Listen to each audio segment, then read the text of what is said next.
Welcome, everyone, to a special Friday edition of Greg Gabriel Talks Football. My name is Aldo Gandia, and lots of news coming out of Hallis Hall. About an hour ago, we learned that Larry Ogunjobi failed his physical, but new general manager Ryan Poles acted quickly. We'll talk to Greg about that and about some of the other new acquisitions. Let's bring him in now.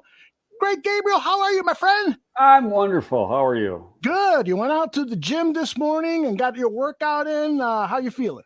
I feel good. Not ready for and I didn't drink on St. Patty's Day because I'm no longer Irish after I lived, 70 years of my life thinking I was half Irish. And then I find out I'm only, 12% Irish and 39 or 38% Scottish. So is that right? So yeah. you did one of those DNA Yeah. Oh, good for you. So, I didn't celebrate St. Patty's Day like I always have. Got any famous people in your bloodlines? Famous Scottish golfers or anything like that? I don't know. I just, when I got the results, I think we said this weeks and weeks ago. When I got the results, my brother was president of some Irish league in Cleveland. Uh-huh. I sent him a note. I said, "Resign. You're a fraud." That is great. Hey, let's not spread that around. All right, let's get to the business at hand. Of course, shocking news at first regarding Larry Ogunjobi. He failed his physical, and before we went on the air, you said that there's usually a little bit more to it than meets the eye at times. Explain that to our followers. Well, I've seen guys, put it this way, they're more lenient with guys that are played in the league than you are with guys coming out of college. Mm-hmm. And so that tells me this is severe, that it, could have lingering effects, missed time. Maybe it wasn't a good surgery. I'm throwing darts at the wall. I don't know for sure, but I know, and I'll give you perfect example when Garza was here. Mm-hmm. Garza was originally with Atlanta, and then he got signed by Baltimore as a free agent. And the same thing with Ogunjobi. He goes up to sign his contract, take his physical, and he flunks the physical. And the reason he flunked it is he had no ACL in his one leg. Oh, wow. And he had surgery, but I guess it disintegrated. Mm-hmm. And so they brought him in here, and the doctors checked his knee. He hadn't missed time, and it looked like, it had been a while since he had that ACL surgery, and it looked like he had been playing without an ACL for a while. And it turns out his legs were just so strong, he was able to compensate without an ACL, and he still never had it repaired again. There's just no ACL in his leg, and he's a freak. I mean, it's very hard, but but the whole point I'm trying to make is that, when you prove you can play in the league because of an injury, they're going to be a little bit more lenient on passing a physical than normally, than a kid, say, coming out of college. And this tells me, like I said a few minutes ago, this probably a little bit more severe. Will he end up signing somewhere else? Probably. And in fact, the first thought on my mind was, is this a guy you go back to when he's totally healthy? But, by that time, he'll probably have hard feelings because he got flunked in the first time, and he got a pretty damn good contract. Mm-hmm. And so now that's out the window. Sam Rush has a question. He asks, do teams ever accept the risk and sign players who fail a physical? He asks because he wonders if Ryan Pace did this with Pernell McPhee, who was really never healthy. Glad to see Poles did not make the same mistake. I guess if the injury isn't too serious, with Pernell McPhee, they knew that there was a knee injury there, and that he had an arthritic knee. Yeah. And with arthritis, it never gets better. It only gets worse. But you look at his history, mm-hmm. Has he missed practice? Has he missed games and whatever? And if that's not the case, then you say, okay, we can roll with it. Mm-hmm. But as it turned out, he ended up missing a lot of time anyway. He was productive when he played, but he ended up, he's still playing in the damn league though. Yeah. You know, but he gets very limited reps. And if you're going to pay a guy as much money as they were going to pay Ogunjobi, you got to have him right. So, you know, if it was a 1 year, $1.5 million deal or something like that, $2 million deal, chances are they might have passed him. But at that money, I don't think, they don't want to throw money down the drain, especially when that was your first signing. Mm-hmm. Sam follows up with another good question. He asked, is this bad for Ryan Pohl's reputation as a new general manager with agents? Do you see agents advising their clients' players to steer clear of signing with the Bears as a result? I would think not, but what are your thoughts? No, I mean, he's not going to be the first guy that's come to an agreement on a deal and flunked a physical. Yeah. And I mean, that's all part of the deal is getting through the medical. Right. And he had, and the thing is he hasn't played since if it is indeed the foot, he hasn't played since he had that injury in the playoffs. Mm-hmm. Yeah. And my thought is maybe doctors said, yeah, this is not good. He'll probably miss the first half or maybe even 3/4 of the season. And Ryan Pohl then said, yeah, I'm not sure. I'm ready to my first major signing to sit out most of the season. So that could have happened.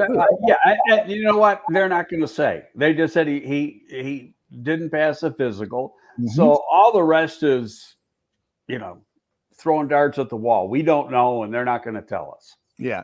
Dan Wiederer wrote that he thought it was and I'm paraphrasing here, he thought it would have been better if Poles would have addressed in the media directly about the free agents that were acquired and the Ogunjobi news. And I kind of agree with that because the Bears staff needs to establish some transparency, and it would have been great for him to address questions about that, particularly since he had a plan B in place. But at the same time, this is a very, very busy time for the general manager, and I can see him holding off until another week or so. Right. And well, let's look at it this way. First of all, they found this out yesterday. This wasn't found out this morning. Mm-hmm. They came in yesterday and he took a physical and they were going to do the pressers today. So they knew yesterday he didn't pass a physical. You don't announce a guy not passing a physical and then 15 minutes later it comes across the wire that they've already signed his replacement. It doesn't happen that fast. Mm-hmm. So they've been working on this one all night. Mm. Leo has a question. How much impact do scouts have on a general manager when pounding the table for a player? And I would think that this is about relationships, right? There are some scouts who have very good relationships with general managers, and there are some that don't. How much what can you tell us about relationships between agents and general managers or scouts, This year with them, I'm doing this based on my experience. Mm-hmm. It takes a while to find out how good or bad a scout is, or put it this way, that's not the right way to put it. Okay. It takes a while to find out the strengths and weaknesses of each scout, just like every player. He's got strengths and weaknesses. There's some positions he can do good. There's some positions he can do poorly, and so you don't have to do those positions. It's the same thing. Right now, all these scouts that he inherited, so to speak, mm-hmm. they're on audition right now. So they're going to put their best effort forward, because once the draft's over, some of these guys could be out the door. Now they didn't make a big announcement. They've already brought in another guy who was at Kansas City mm-hmm. to be the assistant director of player personnel. I don't remember his name. So you've already got three decision makers between Ryan Poles and Cunningham and this guy they brought in from Kansas City. And I guarantee you, that's who he's listening to the most, himself and those two guys, because he doesn't really know what's here. You know, and yeah, is he going to listen? Of course he's going to listen, but it's how much impetus do they have in each decision. And then you're going to listen to the coaches too, you know, especially if the coaches had previously worked with a guy. Okay, so perfect example is Equanimeous or Equanimeous St. Brown. he was at Green Bay with Luke Getsy. So Getsy's been with him his whole career, so he knows what he is. Now, let's talk about the replacement for Ogunjobi, so to speak, and that is Justin Jones, who at the 2018 Senior Bowl, when I first saw him, he wreaked havoc. He had an outstanding Senior Bowl and an outstanding college career. I've got a little tape on him. It's hard to find tape of him as a Charger because he's had a couple of seasons where he was put on injured reserve with injury. So he comes with his own injury background. But, but it depends what it is. What, you know, and what'd you say? Shoulder? Shoulder, correct. Okay, well, I know for a fact some of these doctors don't worry that much about shoulders. They, you know, I've been in the room with them. I know what their thinking is, and they've worked on you too. and what you worry about is arthritic conditions in joints, especially knees, things like that, instability in joints. Not healing properly, a bad surgery, things like that. But, you know, if you got a labrum tear or something, you're like, yeah, fix it and they'll be fine. This is some of that college tape of Jones. Where's number 27 on these clips? He certainly has some quick moves at that three technique here, huh? Yeah, no, he's an explosive guy. Now, I'm not going to say he's the same as Ogunjobi. I thought Ogunjobi was a hell of a signing. So, you know, it's a punch in the gut that he isn't going to be able to play for the Bears because he was an ideal three technique. And if there's one thing I know this defense, and I know how it works, and I know what kind of players you need. This guy can also play the three. He's also explosive. He's a little younger. A little bit bigger, not quite as explosive, but he'll be able to play it. But, you know, you look at the free agent list, I guarantee he was probably the next guy in line when they were looking to go out and sign a three, because there's not a lot of guys who can play three or play three the way they want a three to be played. Right. You know, and now there's another guy out there, wouldn't shock me if they signed him. He's currently a free agent. He's been with the Colts, but he was the backup three with the Colts. His name is Taylor Stallworth. So I'm just throwing that out. I don't know what kind of interest they have, but Mario Edwards can play the three also. But, you know, if you listen to what the coaches say, they want to play a rotation on the defensive line. And that keeps guys fresh and actually can limit injuries. And so you got to have, you know, basically 8 guys healthy going into each week, two edge players, 2 inside players. And if you can get a guy that can play 2 positions, then you can go in, you know, if you can get a guy that can play the 1 or 0 technique and play the 3, and also a pure 3, then you maybe get by with 3 guys on game day. Inside. But you're still going to go with 4 outside rushers. Yeah, and Poles has said he wants 8 defensive linemen and them coming in and out. So there's still more signings ahead. CJ Williams asked, do you think that perhaps they were going to sign both Jones and Ogunjobi? That would have been a nice rotation there at that 3 tech. No, I think that they were going to sign one because I think, I mean, just from watching Mario Edwards the last couple of years here, he can play the 3. You know, he's not a big 320-pound guy. He's a 300-pound guy, and he can be less than that if you want him. And he's got that explosive quickness that you need. The key to that position is you got to be able to penetrate and disrupt. So it's very important that you can get off the ball quickly. Just think of Tommy Harris. Tommy Harris was an ideal 3 technique, and so that's what you're looking for. Now, and just to be clear, Jones had a shoulder injury one season and an ankle injury the other. And this is just fan talk on social media, but apparently a lot of Chargers fans thought he was pretty good at stuffing the run. So that might be encouraging, but we'll have to take a look at tape. Yeah, I don't think he's as good. If you look at the numbers, he's not as good as pass rusher as Ogunjobi was, but he's got the skills. A lot of times pass rush has to do with hand use. And so is there something you've got to improve with your hand use? And that's going to, go on to the defensive line coach. And the new defensive line coach is a protege of Marinelli. And that's what Marinelli is real big on, is hand use. Does you still are sticking to your guns that Akeem Hicks is not coming back to the Chicago Bears, correct? Yeah. Yeah, highly. I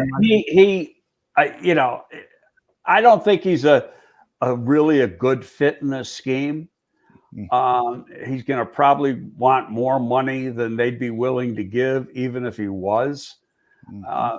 In all honesty, he might end up being a late signing somewhere, so he doesn't, because he's had injuries. He can still play, but it wouldn't shock me if he signed after the window where the compensatory picks are used. So once that closes, then every guy you sign doesn't get involved in the formula. All right. The second player after the Ogunjobi signing was linebacker Nicholas Morrow from the Raiders. And there's a lot of good reports out of this guy. Very aggressive, very active. Do you foresee him being the middle linebacker in this 4-3 defense? I don't know. I don't know if he's going to be the Mike or the Will. And go back to when the coaches had their original presser. And they're talking, and Flus goes, well, they asked him about Roquan. He goes, well, I don't know right now if he's going to be the Mike or the Will. Well, looking at this guy, he can play either position. He's not big. He's about 225, very, very fast, but he hits like he's 250. Yeah. Very explosive, great in coverage, which is what you got to have now. And you look at the Colts linebackers, Leonard is a all-pro Will linebacker. He's 220 pounds. They might list him at 230, but he's 230 when he comes to camp. And then he played a lot of his college career at 215, 220. He's a tall, lanky guy. And, in today's game, and especially in this scheme, you need speed and coverage ability. And that's what Roquan and this guy can do. Now, somebody said he played Will at the Raiders. There's not a big, because you're going to be a nickel a lot. So you're only going to have 2 linebackers to begin with. There's not a big difference between the Will and the Mike. As far as what they're being asked to do. Okay. So, they're both going to be productive. I'll tell you, and I didn't know much about this guy because he didn't play last year. He had a ankle or something, and he was ready to come back, and then they never brought him back. Especially, everything was going downhill with the Raiders last year after Gruden got fired. And so when he was ready to come back, they didn't bring him back. But just watching the tape, he's a guy, he's a D3 player in college. So he's grown since he's been in the league. He's learned how to play the game. And the one thing you got to have to play linebacker in this scheme is really good instincts. And that's the thing that jumps out about this guy. Yeah. Extremely instinctive. Do you think that there is still room for the Bears acquiring an Alec Ogletree, who I think we've talked about in the past might be a good fit in this scheme, this 4-3 scheme? Maybe. I mean, people keep asking me who's going to be the Sam, and I don't know, because he's the least important person on the field in this defense, especially because you're going to be 75 to 80% of the downs you're going to be in sub. So you're going to have a fifth defensive back in there, be it a safety or a corner, and it's going to be the two linebackers. So really, I think it almost becomes irrelevant who's the Sam. He could be the third best linebacker and play him in that position when they do in fact play a Sam, which is going to be rare. Yeah. Okay, after the signing of Morrow, it was announced that former Green Bay Packers offensive lineman Lucas Patrick signed with the Bears a 2-year deal, $8 million, $4 million guaranteed, and took a look at some of the tape that was published on social media. He looks like a very, very aggressive offensive lineman, and we like that, don't we? Yeah, no, you know what? He's a typical Green Bay lineman. He's dirty and he holds a lot. No, he's athletic. He's got that kind of blocky build. He's strong. He finishes. He can play two positions. It was announced today he's going to be center, and that's what I thought. He started 14 games at center this past year, and played pretty damn good. And the center, and you go back to previous conversations we've had, the center is the glue of your offensive line. He's making all your line calls. He's the leader. Just about, go back and think of Olin. So it's important that you get a vocal, intelligent guy on top of a physically good. But this guy's a physical football player. And for the money they got him for, it's a hell of a signing. Yeah, really. Yeah, and I love having that aggressive, mean streak center like in the Olin Kreutz mold, and this guy could fit it. And it looks this guy's a lot bigger than Olin now. He's probably 1.5 inches taller and 20 pounds heavier.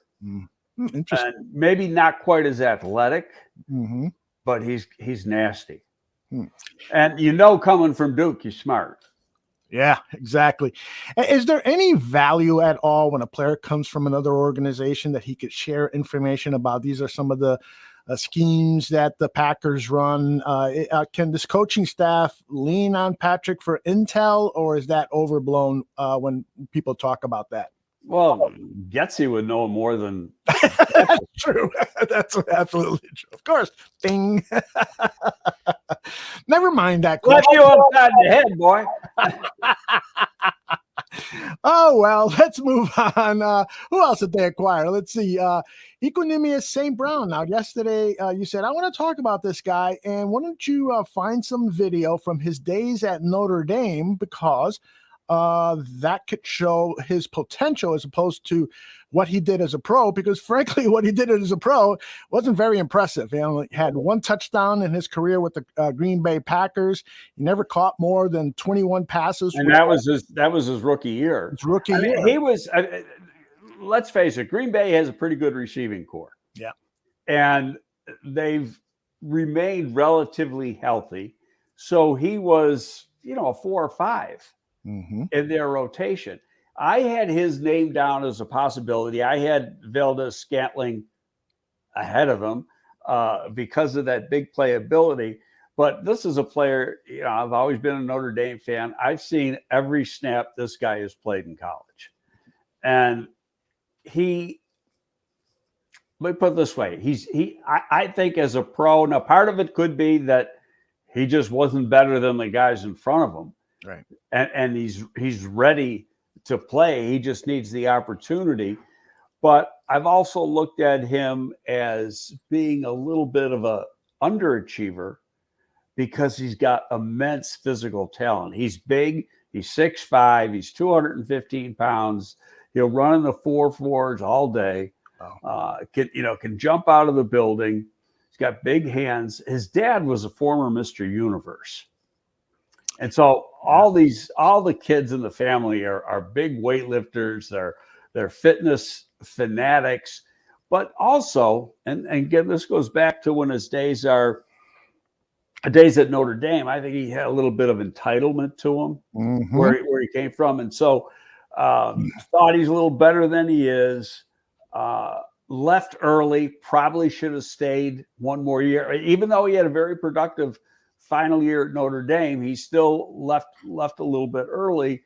And, you watch some of the difference. I saw one tape from Green Bay where it showed a lot of practice tape where, especially working on routes and breaking down at the point of the pass route to break. And he does a lot better job now of lowering his hips, getting into a break than he did in college. And that's just little stuff that you learn once you get to the pro level. But, talent-wise, I mean, this guy coming out of Notre Dame, and you'll see some of it here, he had the talent to be a starter in the National Football League. As you can see there, he can run. Oh, my goodness. He's real strong. And on top of it, like you say, he's big. He's 6'5". So got good hands. And, I've always liked the player. I just felt that I don't know if he's got his head. And I'm saying this, I don't personally know him, but from watching him so much at Notre Dame, I just think that, there was some entitlement there with him. And he wasn't quite as good as he thought he is, because, I mean, he could be great if he really sets his mind to it. And maybe, having to sit behind all those guys at Green Bay, he, got humbled a little bit, got a little hungry. And here's the key thing. Now his brother comes in last year, gets selected, second, third, fourth round by Detroit last year. Yep. Catches 90 balls as a rookie. And his brother is not the athlete this guy is. This guy is he's a better prospect, better athlete. Yeah. And in fact, I was watching the pro day. We might have talked about it going into the draft last year. But to me, his brother looked a little stiff in the hips and not real fluid getting in and out of his cuts and stuff. And then, you see the production he got this year of 90 catches. Well, I'm thinking, knowing myself and know the competitive nature I have, that if my brother really came into the league and did that, I'd be busting my ass to show little brother that you still ain't as good as me. Yeah, absolutely. That's so it'll be interesting. Obviously, Getsy knows him. Do I think they wanted Valdez-Scantling first? Yes. Is that still a possibility? Yes. But with Devontae Adams gone, I think, the Green Bay will put the full court press on Valdez-Scantling to get him to re-sign with the Packers. The other guy here they want to go after is Juju, which people here wanted. But both of those guys, Valdez-Scantling and Juju, want pretty good money, like north of $10 million a year. Ooh. And I don't think either deserves that. But when you see how screwed up the wide receiver signings were after Christian Kirk got that totally out of whack contract, and that not only Christian Kirk, but Zay Jones, and both of them by Jacksonville.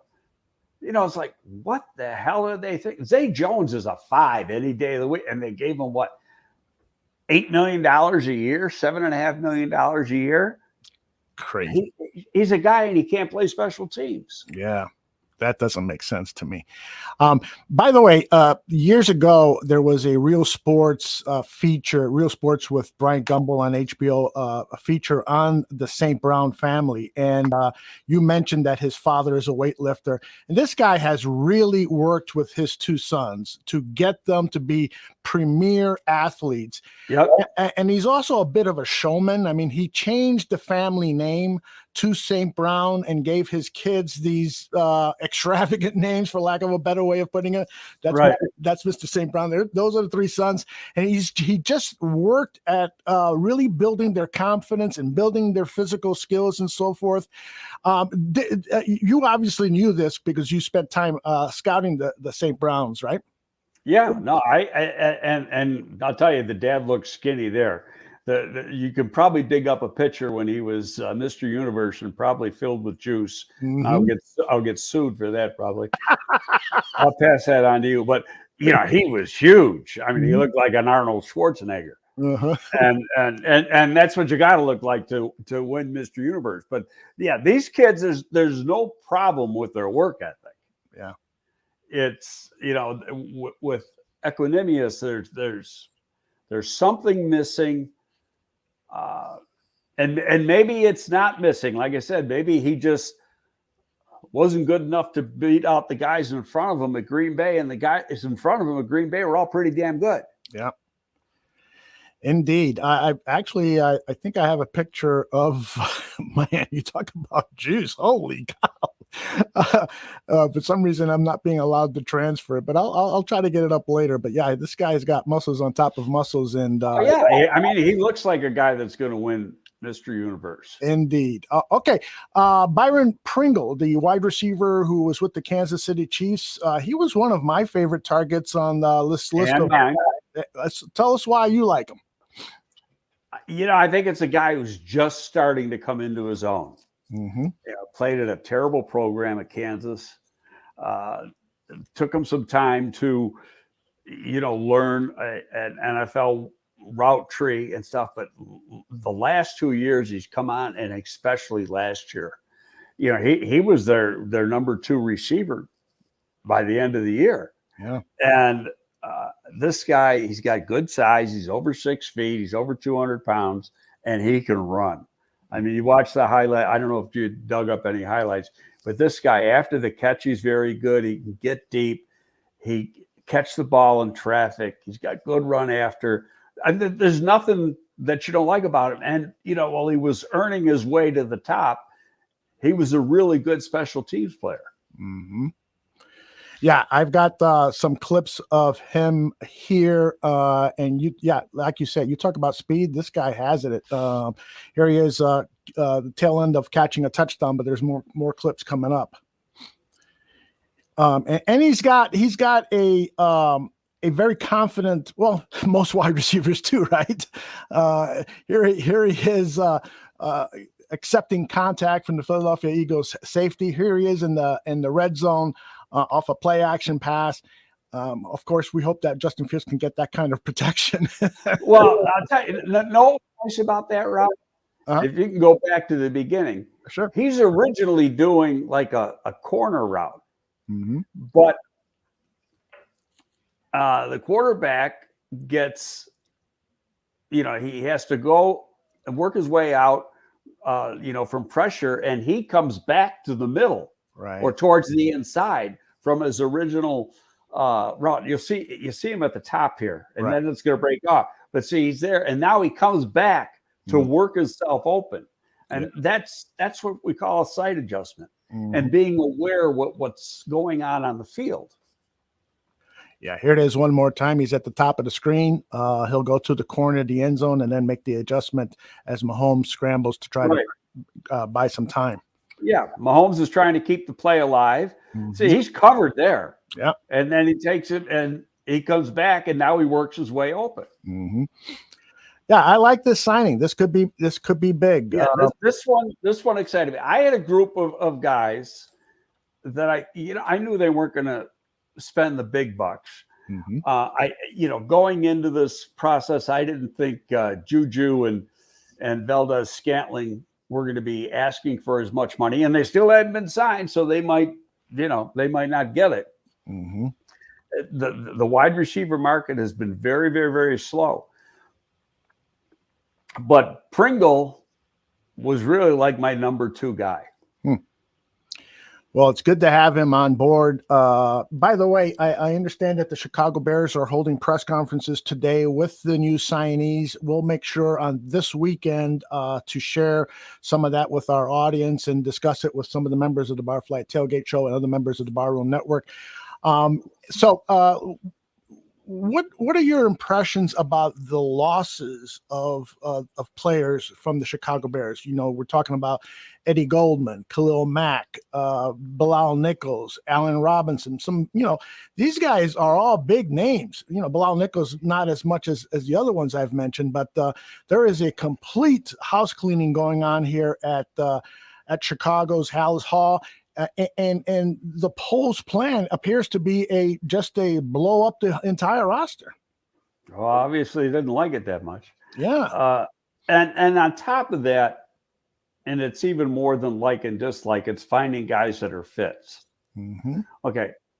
We've talked about this before. I thought Bilal Nichols could probably play the 3 in this scheme, but the coach is looking at him, and now he's got a knee issue, mm-hmm. and he missed. Go back and you watch, through practice the last couple of years. He's only practicing 1 day a week. He was almost every single week, and so how bad? What is the issue? Now we don't know exactly what the issue does, but the medical staff does. The medical staff hasn't changed, and so if they're saying going forward, let's assume it's an arthritic condition, they don't get better. They only get worse. Mm-hmm. And so, that's probably, we're going to pass on this guy. Let him go somewhere else. Mm-hmm. Goldman, not a fit. And then there's questions of, does he really love football and how much money he was making? Mm-hmm. And they've got other guys that actually, when you look at the tape from last year, are more productive. Like in Blackson. And so I think they just decided, look at it, there's guys we just don't want. Cohen does not surprise me. He's played 2 games in 2 years, mm-hmm. And most people come back, no later than a year from an ACL, and he's missed almost 2 complete seasons. He hasn't signed with anybody yet. Who knows? I mean, maybe he's done. Robinson didn't get, that was a divorce. He wasn't coming back. Yeah. And that had a lot to do with the agent and A-Rob's relationship, let's put it that way, with not necessarily Nagy, but more Pace, and then the contract guy, Joey Lane. Mm-hmm. And, they didn't get along. Wasn't going to happen. In fact, I think the best thing they did was get rid of Joey Lane, because there's a lot of agents who just didn't like him. Yeah. Thought he was kind of crude and rude and arrogant. So, the one guy they signed, the linebacker Morrow, mm-hmm. his agent is Brian Aralt, who I know very, very well, fellow Buffalo guy. Or originally he's a Buffalonian. Mm-hmm. He was a quarterback at the University of Buffalo, and Brian was Aralt is Roquan's agent also. Mm-hmm. And I got to give him a call and just say, how different was the negotiations? Oh, that would be great to know. Yeah. Because, I know for a fact he was not a Joey Lane fan. Yeah. Well, and that's not the first time you've mentioned that here. So it'd be interesting to talk to agents who have had to deal with Joey. Not that matters anymore, but hopefully. I mean, he's gone, but I know that was a problem. Yeah. Hopefully that doesn't leave a residual effect. Sometimes people still kind of carry a grudge with an organization. Because I don't know, because you got somebody else doing it. And, And I think during the transition, and I don't know if he's doing it now, so I'm throwing a dart at the wall. Mm-hmm. Cliff may been involved somewhat in some of these early negotiations, because the new guy is obviously new at this. He came from the management council, very experienced guy from the management council. But one thing universally, about Cliff Stein, he's really well respected and well liked by the agent community. Mm-hmm. And he was an agent, and no part of the reason, but he was an agent himself. Before we hired him, he came in a year after we came in. So not quite a year, really, like 7 months. And he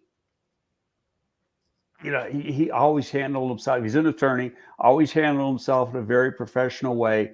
But being that he was an agent himself, he knew a lot of these people, but the way he deals with people is in a very professional way. He's never condescending. He's always polite. Now, he's a tough negotiator, but so what? Right. You're supposed to be tough. You can't you can't let people walk all over you. Exactly. But it's the way you deal with people. Speaking of dealing with people, Robert Tonyan, the tight end with the Green Bay Packers. I'm not sure how this makes that segue made any sense at all. But Ian Cox is saying, do you have any thoughts on the free agent tight end Tonyan? Now, he suffered an ACL injury back in October. There was a report from Sports Illustrated about 8-9 days ago that his rehab was going well and that he was expected to be ready for the 2022 season. But he is a free agent. Any thoughts on Tonyan, perhaps maybe being a Getsy favorite and coming to the Chicago Bears? That'd be interesting to see. He's a polar opposite from Komet. Komet's that pure Y, where Tonyan is a move guy. Right. Who can play in the slot and be flexed out. So he's not a guy you want lining up at the end of the line of scrimmage and be a strong blocker, because that's just not his game. But right. He is a very good receiver, but he's coming off an ACL. Have you ever heard of a guy that didn't have a good surgery? They always, first thing you come out of the room, oh yeah, it was a great surgery. Especially when they're free agent. Yeah. Absolutely. The doctor's got to take a look at that, and then you see how he's doing in his rehab. So, a perfect example is Tariq Cohen. You remember after his surgery, it was great. He'll be back. Yeah. How many? 2 years later, he isn't back yet. Yeah. I feel terrible for Tariq, but yeah, that's unfortunate. He probably re-hurt that ACL or had some other injury to compound things. Now, Tonyan did catch 11 touchdown passes 2 seasons ago, the 2020 season. So he was an Aaron Rodgers favorite in the red zone. He doesn't have the speed that you see with top tight ends now. So yeah, he's a complimentary piece. He's not somebody who will come in here and immediately make you think that we've signed George Kittle or somebody like that. No, but that still remains to be seen. I think you put that on the back burner, and if he's signed down the road, fine. If he's not, so what? they're going to probably, if he's ready to go, Green Bay's going to do all they can to bring him back. Hell, their other tight end is older than I am. Mercedes, little shit. I took that guy out to dinner when his draft, and that was a long time ago. I haven't been with the Bears in 10 and a half years. That's hilarious. Holy cow. All right, let's address some of the questions that I've collected during the course of the show. Mule Skinner probably has the best question, and he asked it very early on. He asked, is there a difference between the Scots and Irish? They're kissing cousins. Yeah, there's a 50-mile difference between that's right, northern part of Ireland and the southern part of Scotland.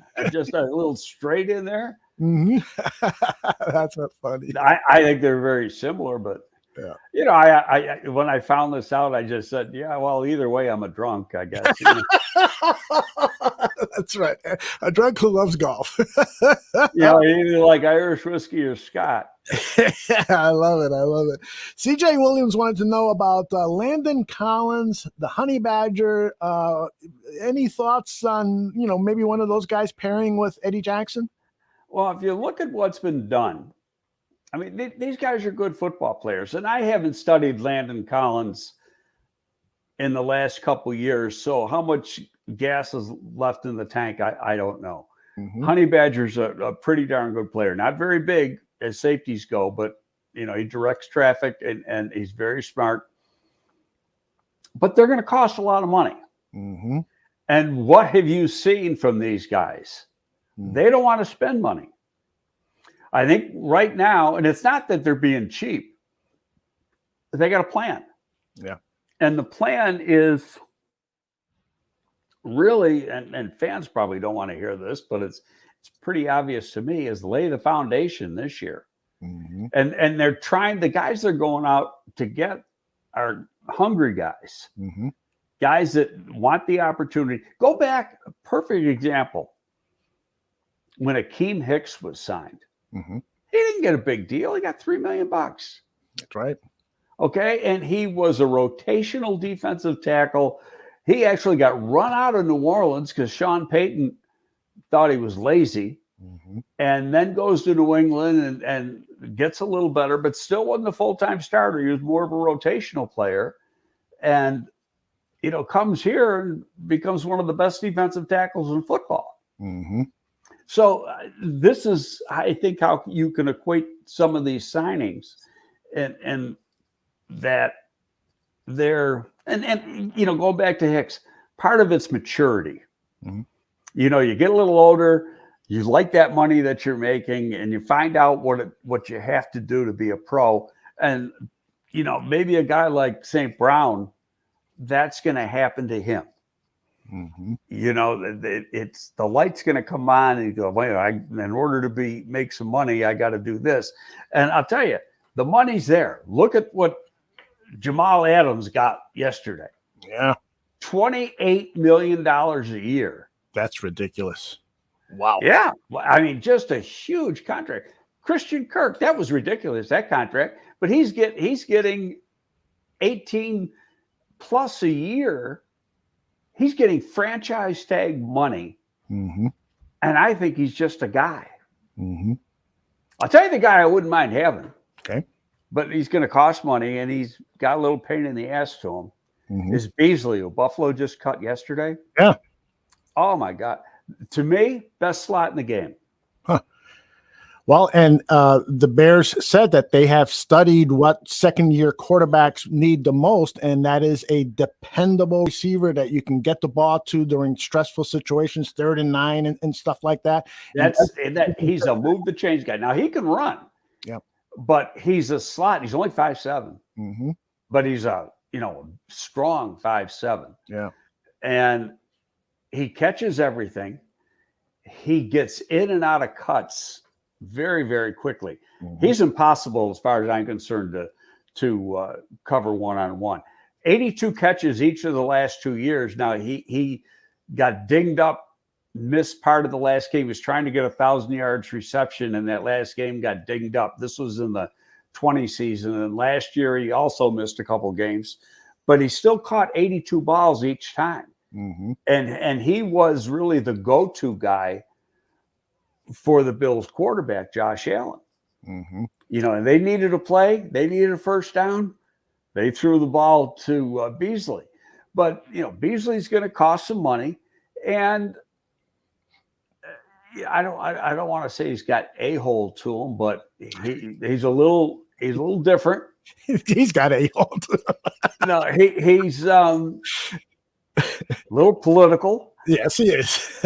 And he refused to get vaccinated, which caused some problems. Yeah, that could have been why maybe Buffalo didn't bring him back. They were kind of upset with that whole relationship, but who knows? But I wouldn't mind. Tucker can play. I'll tell you what, guy can play. Yes, indeed.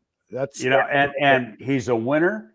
So when you look at it from that standpoint, and you got a guy that you need a player that the quarterback can trust. Mm-hmm. You can trust him. But in saying that, does he fit the profile of what this coaching staff wants? What's the offensive coaching staff wants? Because if you look at Green Bay, where Getsy came from, they had all big guys. That's right.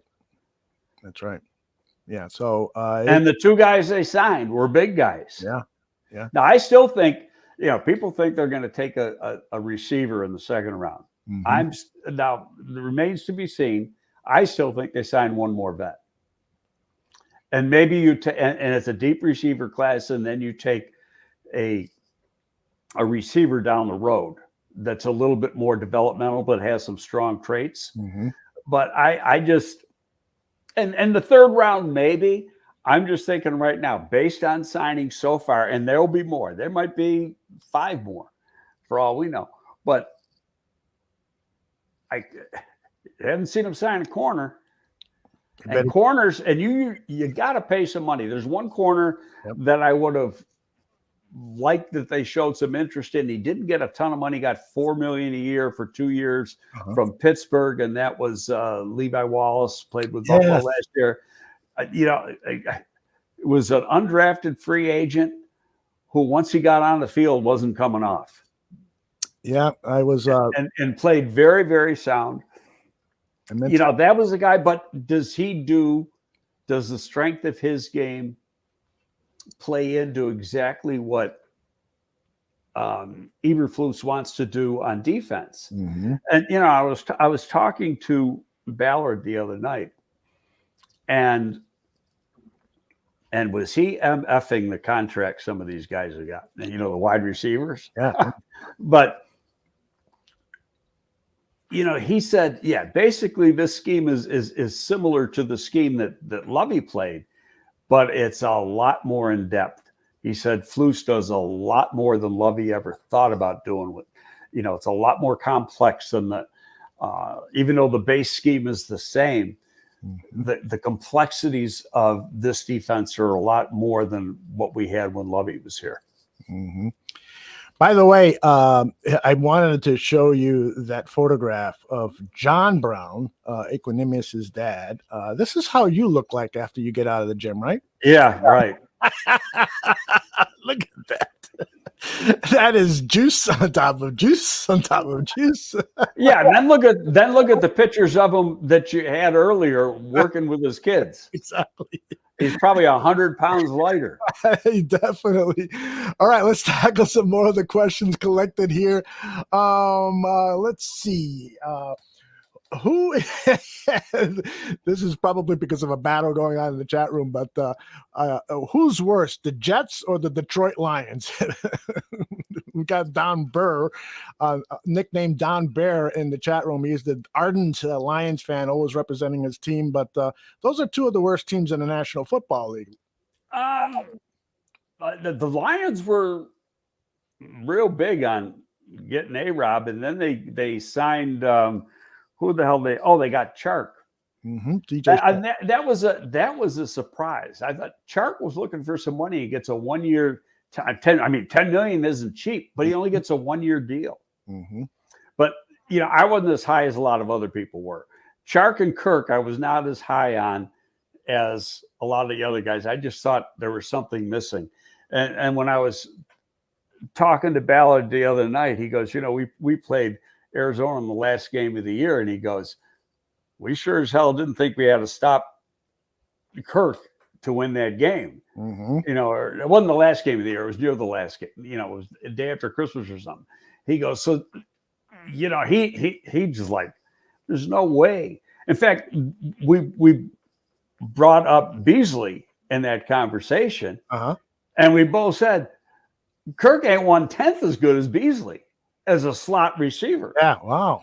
Now Kirk has got the physical traits that say he should be, but he can't run routes and catch the ball like Beasley can. Mm-hmm.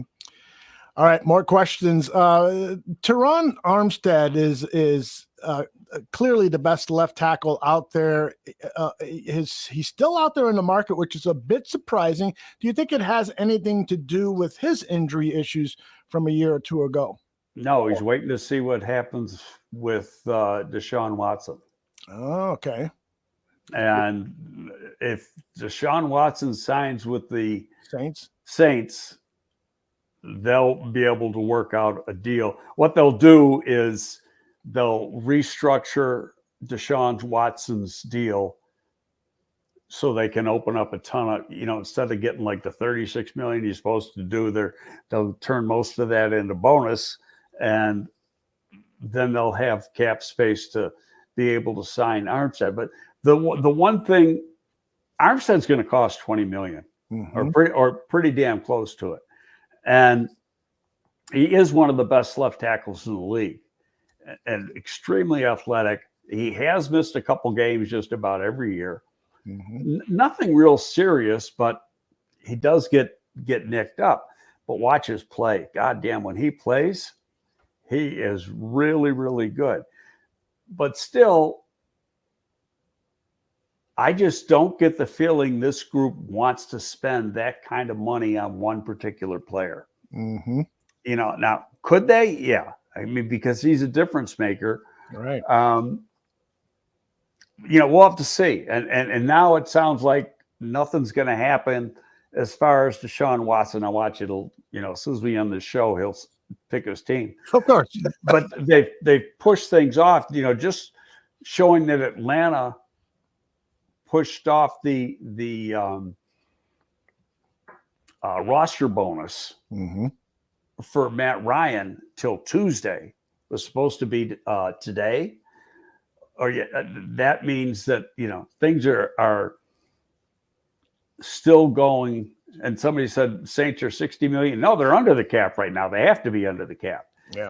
And they've restructured they restructured a bunch of deals on Wednesday to get under the cap, and they'll be able to stay that.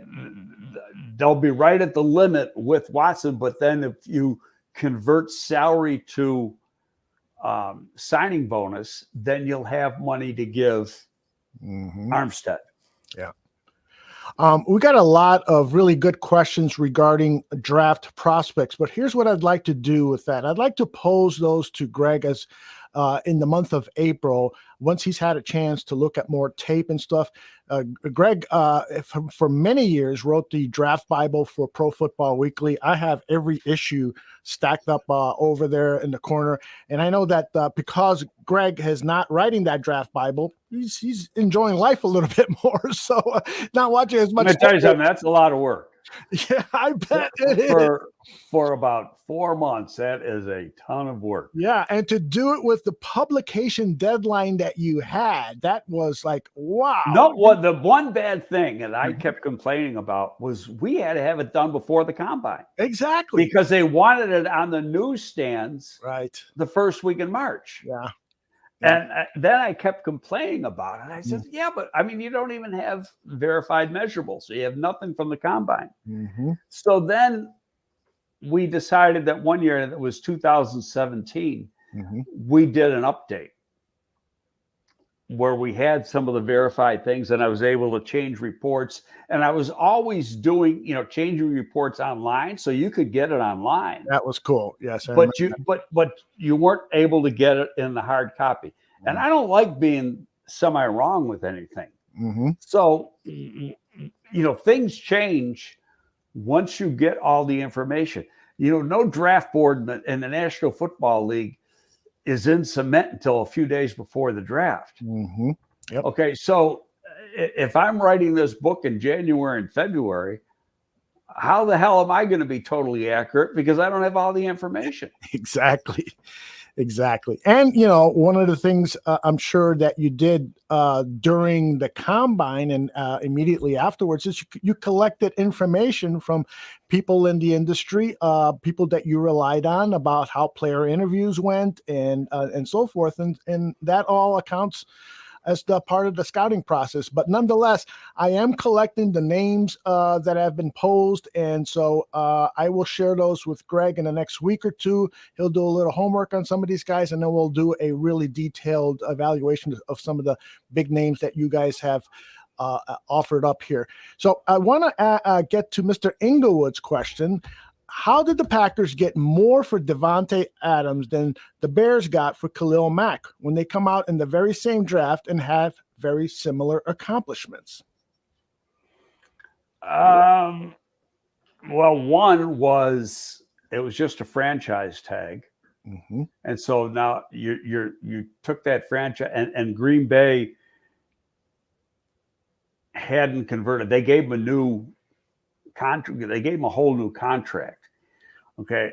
Adams has been relatively durable throughout his career. He is the best receiver in the game. But here's part of it too, is that the money the Chargers had to take on for a guy that's 31, 32 years old now. And, he was a 5-year player at the University of Buffalo. He redshirted a year. And has had injury situations, missed 6 or 7 games last year. Right. He misses a ton of practice time. I just think and it's 2 different positions. And let's face it, the Raiders, it's why I don't like Josh McDaniels. I don't think it was necessarily a smart trade, but Josh McDaniels failed in Denver for doing stupid things, and maybe he's going to fail with the Raiders too.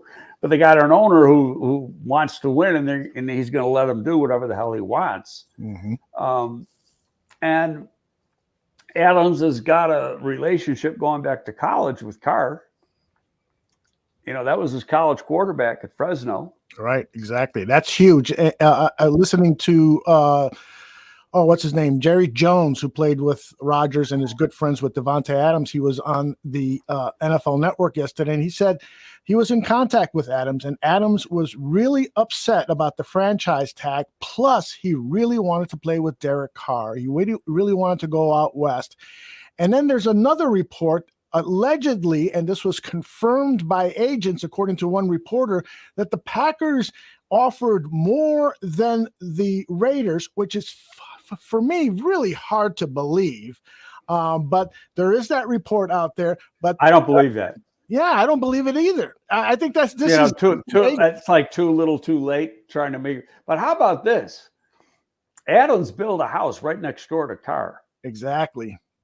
He really wanted to play with him. And I think he was. Well, they're good friends. I mean, and that friendship goes back, well over 10 years.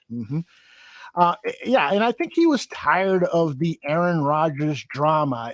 Will he, and that contract that he signed, Aaron Rodgers signed, he can get out of that contract at any point. It's so flexible for Aaron to, after one, if the Packers end up, with a 500. An awful contract for Green Bay.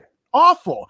And if the Packers end up at 500 or miss the playoffs, whatever, Aaron could say, well, screw this. And while Davante Adams, would have been stuck with a multi-year deal with the Packers. So I'm glad Adams is out of the division. What do you think Aaron Rodgers is going to look like as a quarterback without his trusty wide receiver?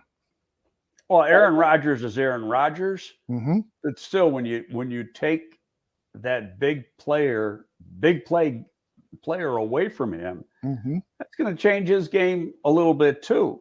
Yep. But you're going to see the guy we both love, Lazard. You're going to see Lazard become about an 80 catch a year guy, but he doesn't have the explosiveness that Adams has. Right. Yep. I'll tell you now, Adams is. You go back and you watch him in college. He is so much better now. I mean, he was good, but he wasn't great in college, and he wasn't the route runner that he is now. And he became a pro. I say that a lot, but that part of it is the maturity, and some of it is the atmosphere up in Green Bay. That we're going to win type atmosphere and culture that they have, and that's a strong culture.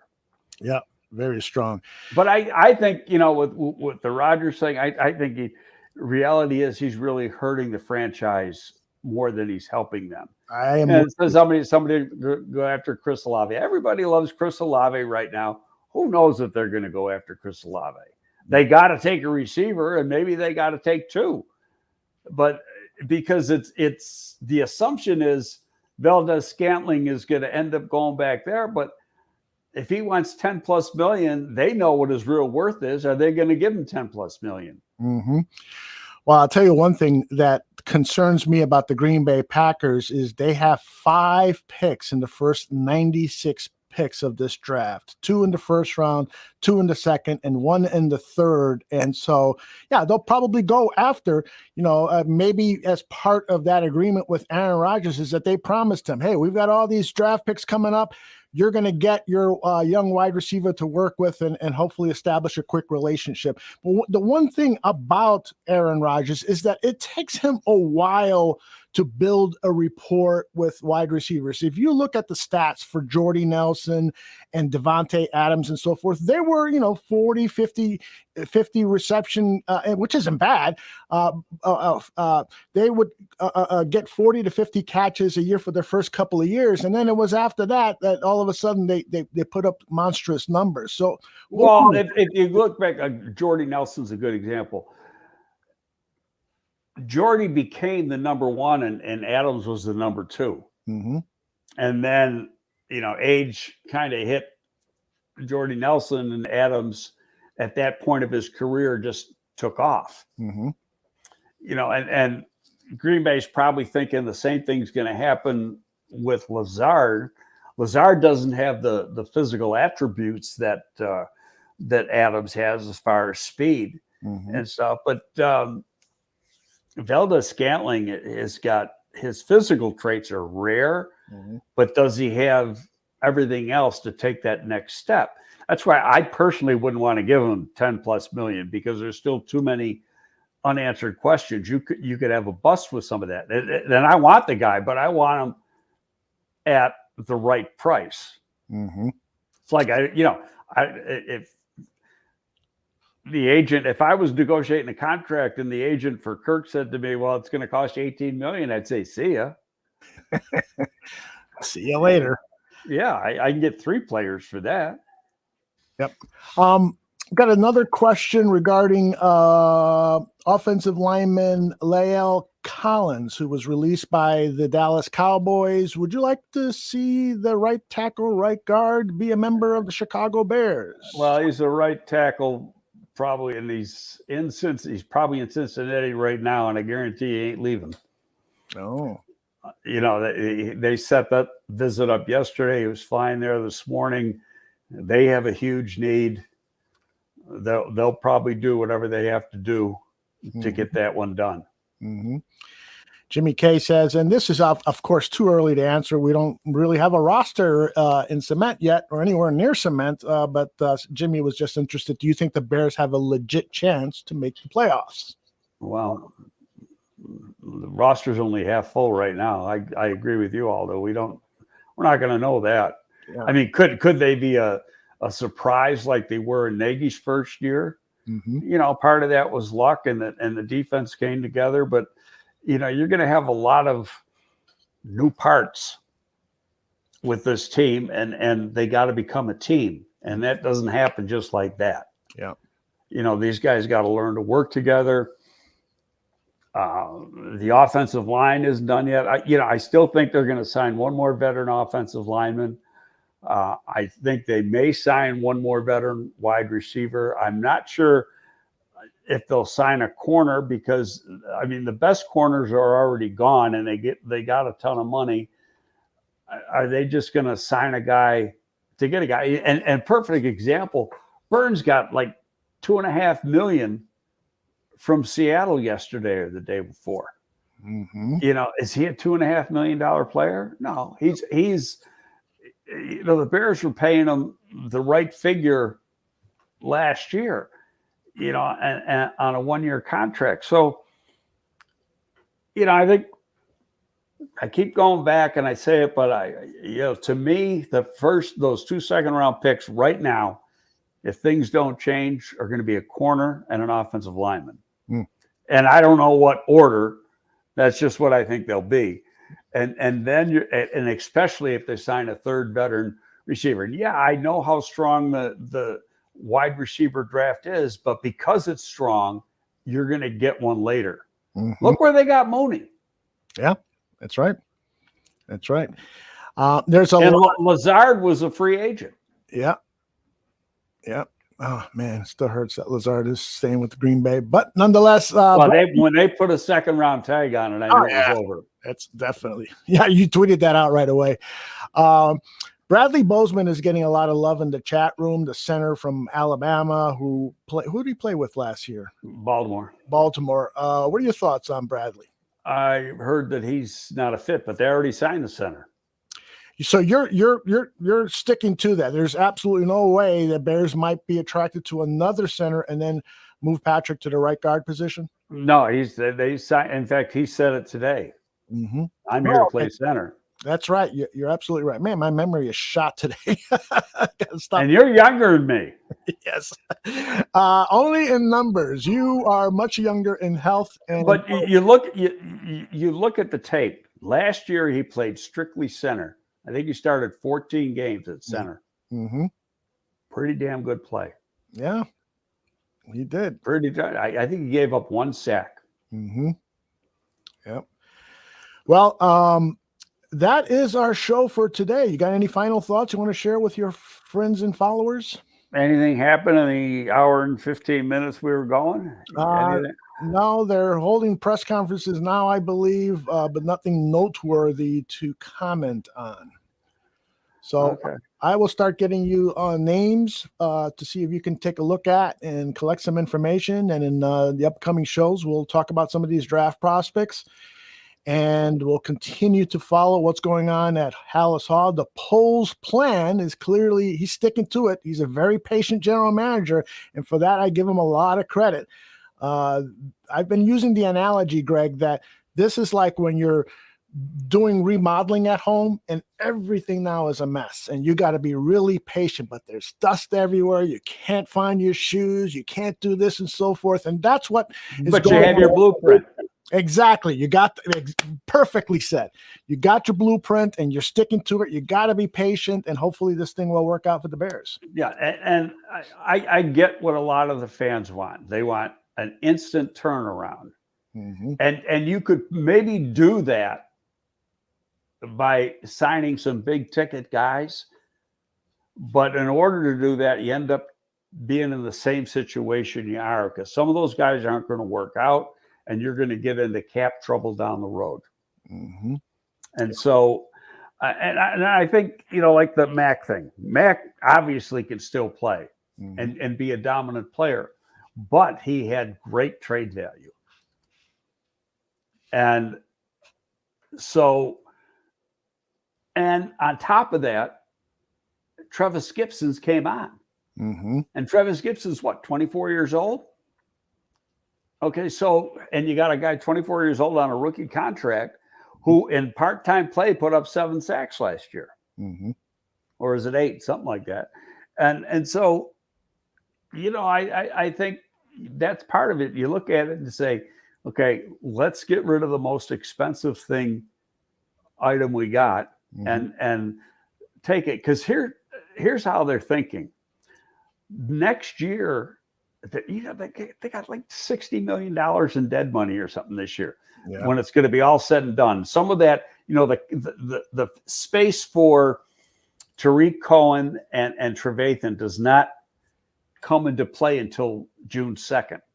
So that's between the two of them, that's another $7 million, $7.5 million, something like that. So that the Bears are going to see. And that could be, and there will be some decent players on the street then. There always is. And they also, you got to have about $4 million in reserve to pay for this, not for your draft choices, to pay for the season. because you're going to have signings. Oh yeah. Guys are going to go down. You're going to have to sign guys during the year. Yep. And you want to have money to do an extension if you have to. But still, what I think they're looking at is the dead money next year is going to be very, very minimal. Mm-hmm. And they're going to have a ton of cap space. You got to redo Roquan, and probably some other guys. And so it's like, okay, look, what we're doing now is we're trying to put a team together and build a foundation for the future. Mm-hmm. And then as we're doing that, next year's the year we're going to be spending some money. Mm-hmm. And they're going to have the money to spend. But what you're learning in this process, don't forget, these guys have been on the job for not even 2 months. That's right. And they have not coached these guys for a second yet. Yeah. So you've got to learn about these players. Mm-hmm. You're going to find out who you like, who you don't like, who responds to the new scheme, who responds to the new coaches. And you're going to have a lot stronger and more educated opinion of your own team. Mm-hmm. Yep. And, that cap is going to raise. The TV money kicks in next season. They haven't announced what the cap will be for the 2023 season. But I'm guessing, every year before the pandemic, it would go up about $10 million. I'm guessing it's going to be close to double that. So there's going to be. Well, part of it, they took the losses of the pandemic and really spread it over a couple of years. That was part of the negotiation process. It went up over 20 million this year. Yeah. But don't forget, it dropped mm-hmm. 10 million or 12 million last year. Mm-hmm. Went down. So everybody was in the hole. We're not back to where we were supposed to be. Correct. Cap wise. But yeah, you're going to have a pretty big jump. Who knows if it's going to be double. If it's double what it is this year, that's $50 million. That's probably more. Or just a little under 50, so, yeah. But still, I can't say I'm going to complain about anything he's doing. You see on Twitter, everybody's frustrated. Why? Mm-hmm. First of all, free agency just started a couple of days ago. Mm-hmm. And there's players out there. They're not trying to get guys to be home run hitters. They want to hit a bunch of doubles. Mm-hmm. And they're not spending a whole lot of money. And the biggest money they spent, they didn't spend because he flunked a physical. Yeah, that's right. All right. I want to close the show. Tony, I guess he wasn't here for the start of the show when I mentioned the Dan Wiederer thing, but I would like to get your comments on that. You and I come from different backgrounds. You're a football man. You've played the game. You've been in the trenches. You've headed scouting departments. You've got a true grit football background. I come from a communications background, working on strategic communications, working on videos, blah, blah, blah. I thought it would have been nice for the new general manager, Ryan Poles, to address the media regarding the Ogunjobi thing and to say he failed his physical, but we've got plans in place to proceed forward, to provide a little transparency, given what has happened in the past where Ryan Pace would basically hide from the media when something went wrong. And so I kind of agreed with Dan Wiederer on that. What are your thoughts as a football guy? I got a feeling I know what you're going to say. Fuck you, Aldo. He's busy. Let him well, that's part of it. He's still trying to sign players. And you got a guy negotiating contracts. You got calls out to agents, so you're doing all that stuff. He put out a statement. The statement was fine. Mm-hmm. We would have loved to have this guy. Unfortunately, he didn't pass the physical, mm-hmm. And he's the type of guy we wanted. Well, if he came out and talked, he would have said the exact same thing. Do you agree or disagree? I agree. I okay. totally agree. So but it would have been nice to provide that sound clip as a communication strategist. You want to give the news stations that video of him basically saying what he said in the statement. But I hear what you're saying. He's busy, and his number one priority is not addressing the media. It's putting together a roster. But now I'll finish it with this. Before this, I mean, the statement saying he flunked a physical wasn't 40 minutes old when they already signed a replacement. That was great. Okay, so yeah, that's what he's doing. Yes. You know, I mean, he's trying to make the team better. I think, you know, he'll say something when they're done with the main part of free agency. I agree. You know, he'll have a presser and they'll talk about it. And then he'll have a pre-draft presser and he'll talk about that. And the one thing about pre-draft pressers I've gotten to know over the years, because I was part of a lot of them when I was here, it's all lies. Mm-hmm. So, you know, don't show your hand, Mm-hmm. and then go from there. And how the hell are you going to show your hand when you don't have a pick until the second round anyway? Right. You know, what's happening then is you're hoping. You know, you're thinking, okay, these guys are who are going to go in the first round. Mm-hmm. So now we got pick number 7 in the second round, and then what's the other one, number 15 or whatever it is in the second round, and then they're going to, you know, hope that certain players are there, and there could be a surprise. Mm-hmm. But that's all part of the planning strategy, and we'll get in, you know, how you do that. We'll get into that later. And stay on. I want to tell you something when we get off the air. Sounds good. And I see that your dog is over by the door. He's probably telling me, Dad, I got to go out. Because he was wagging his tail, and that's usually a sign. So with that, we'll call this one a show. Gabriel Talks Football. We don't have a date for our next show, but we will pick one out and let everybody know. The best way to stay on top of what we are doing here at the Bar Room is, of course, to subscribe to our channel here on YouTube and wherever you get your audio podcasts. And we've got plenty of Bears coverage, but nothing as great as Greg Gabriel breaking it down for us. Thank you, Greg, very much. And we'll see you all very soon. Take care, everybody.